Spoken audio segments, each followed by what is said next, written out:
Si vous souhaitez installer une nouvelle version de Lambda 2.0 en plus de la version existante, la procédure apparaît légèrement différente dans la partie initiale.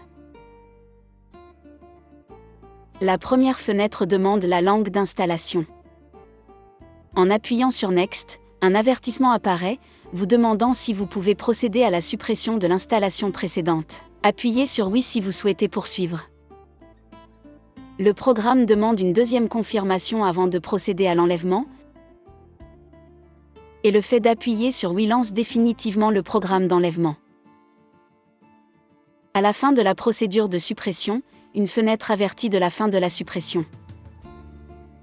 Si des problèmes ont été détectés, par exemple si le programme Lambda 2.0 est toujours ouvert et qu'il n'a pas été possible de supprimer tous les composants, un avertissement apparaît vous invitant à supprimer manuellement les différents composants.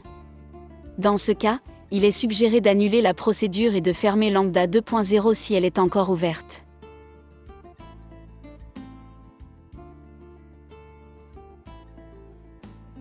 La suppression ne supprime pas totalement le dossier Lambda 2.0, en laissant les documents qu'il contient. Il vous est demandé si vous souhaitez utiliser le même dossier. Vous appuyez sur Oui et poursuivez, sinon vous pouvez localiser un nouveau dossier d'installation. À ce stade, la procédure se poursuit de la même manière que ci-dessus.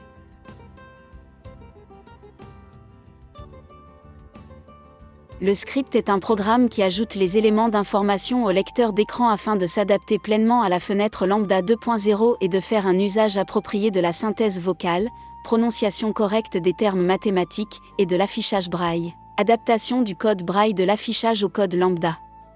Des adaptations sont disponibles pour JAO, NVDA.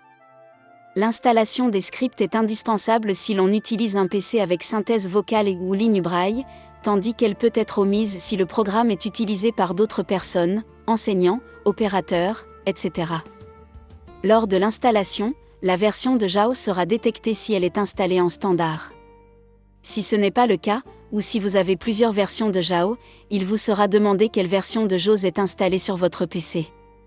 Si vous ne connaissez pas ces informations, ouvrez la fenêtre JAWS, insérez J, et activez le bouton du menu, puis sélectionnez à propos de JAWS.